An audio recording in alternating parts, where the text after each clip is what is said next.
Are you planting anything in the ground right now, or are you spending all of your life wasting time? What are you planting in the ground?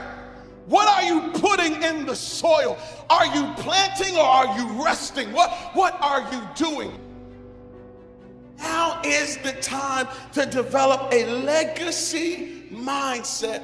What is a legacy mindset? It is a way of thinking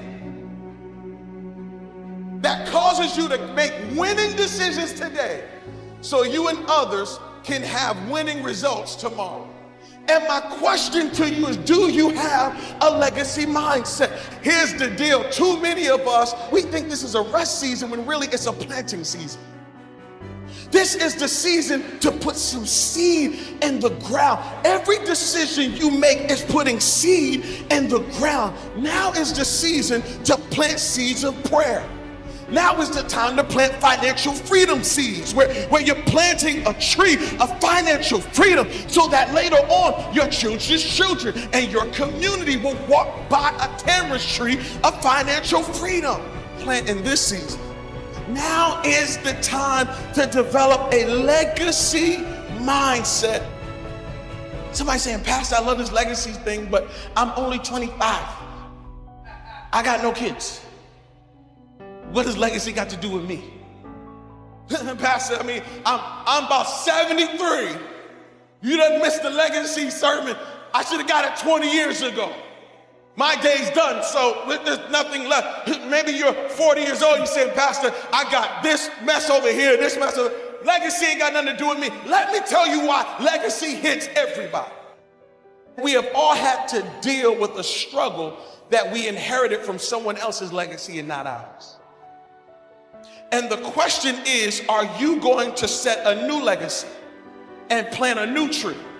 Or are you going to sit by and just inherit the mess that somebody left for you?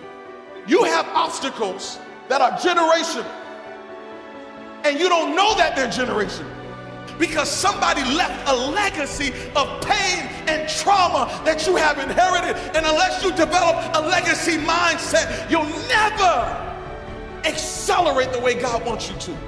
You're not going to tell nobody how to get out of that situation. So you're cool with you having money and everybody else being broke. That you don't have a legacy mindset. A legacy mindset says, me making it is not enough. My kids doing well is not enough. Me praying is not enough. I'm not going to stop until me becomes we. Now is the time when we talk legacy, we are talking about moving from just me making it and I'm good and I'm straight to nah, I got too many people not making it in. See, y'all thinking about a pandemic. It ain't got nothing to do with a pandemic. It's about a legacy mindset. I'm a Bullock, last name Bullock. Well, as a Bullock, we preach, we sing. I got a nephew, niece singing, preaching, all kind.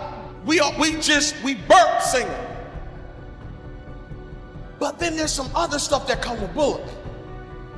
Some struggles, some habits, some appetites that goes through the family.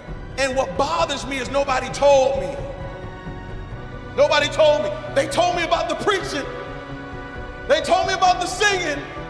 But some of that other stuff, they forgot to tell me that this thing I'm fighting was my great-great-grandfather's fight. Y'all didn't tell me that part. Y'all told me he could sing, but you didn't tell me he had this struggle. And so now we got a generation of people who have a struggle that they inherited because nobody wants to tell them this is the thing that was planted in your life. And I'm sorry I never told you, but I planted that thing a long time ago. And the reason why your coping mechanism is under this particular tree is because that is what I planted. You can plant a new tree. You don't have to keep that seed, that tree there. You can pull that thing up and put something else in the roots.